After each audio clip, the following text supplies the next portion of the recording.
Hello everyone, welcome to our channel. నిన్న జరిగిన Ahmedabad air India దుర్ఘటన దేశం మొత్తాన్ని తీవ్ర దిగ్భ్రాంతికి గురిచేసింది. దీనికి సంబంధించిన కంప్లీట్ ఇన్ఫర్మేషన్ ఈ వీడియోలో చూద్దాం. ఎయిర్ ఇండియా హిస్టారికల్ బ్యాక్గ్రౌండ్ ఒకసారి చూద్దాం. 1932లో టాటా ఎయిర్లైన్స్ పేరుతో జేఆర్డీ టాటా ద్వారా స్థాపించబడింది. 1932 అక్టోబర్లో కరాచీ నుండి ముంబైకి తొలి విమానాన్ని స్వయంగా జేఆర్డీ టాటానే నడిపారు. 1946లో టాటా ఎయిర్లైన్స్ పేరును ఎయిర్ ఇండియాగా మార్చారు. 1948లో ముంబై నుండి లండన్కు మొదట అంతర్జాతీయ విమానాన్ని ప్రారంభించి విదేశాల్లో సేవలందించిన మొదటి భారతీయ విమానయాన సంస్థగా నిలిచింది. 1953లో భారత ప్రభుత్వం ఎయిర్ ఇండియాను జాతీయం చేసి ప్రభుత్వ సంస్థగా మార్చింది. దేశీయ విమానాల కోసం ఇండియన్ ఎయిర్లైన్స్ మరియు అంతర్జాతీయ విమానాల కోసం ఎయిర్ ఇండియా ఇంటర్నేషనల్గా ఏర్పడ్డాయి.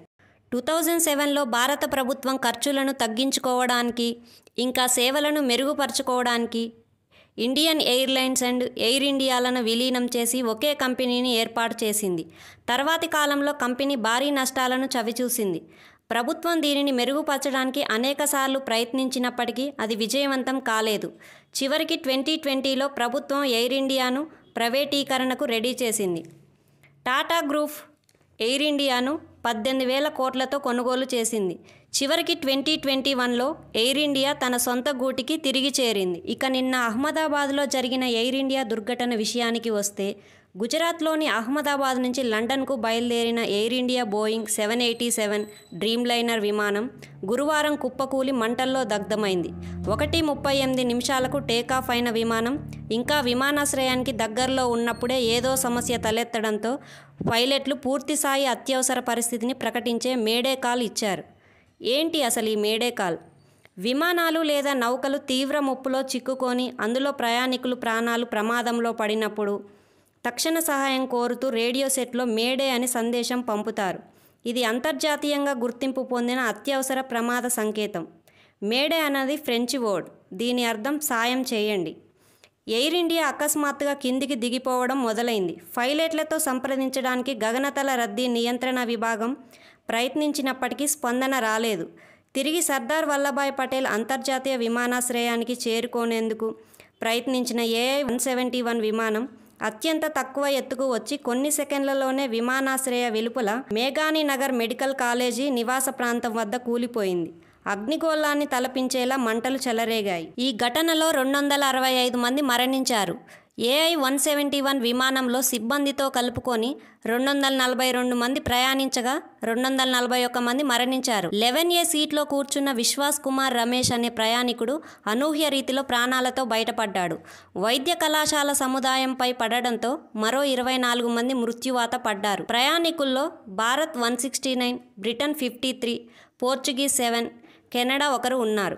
ఈ బోయింగ్ డ్రీమ్ లైనర్ సాధారణంగా 300 మంది ప్రయాణికులు ప్రయాణించవచ్చు. ఇది 11 ఏళ్లుగా సేవలు అందిస్తూనే ఉంది. పైలట్ సుమిత్ సర్వాల్ కూడా సుదీర్ఘ అనుభవం ఉన్నవాడు.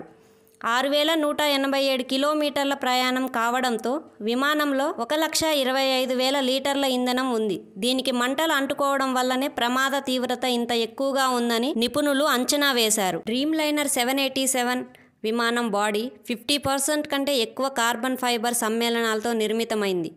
ఇది స్టీల్ కంటే దృఢమైనది, అల్యూమినియం కంటే తేలికైనది. దీంతో ఇంధనాన్ని సమర్థవంతంగా వినియోగించుకుంటుంది. పర్యావరణ హితమైనదిగా దీనికి పేరున్నది. అత్యాధునిక నావిగేషన్ వ్యవస్థలు దీని సొంతం. ఈ అహ్మదాబాద్ విమాన ప్రమాదానికి FADEC వైఫల్యం కారణమని ప్రాథమిక అంచనా ప్రకారం తేలింది.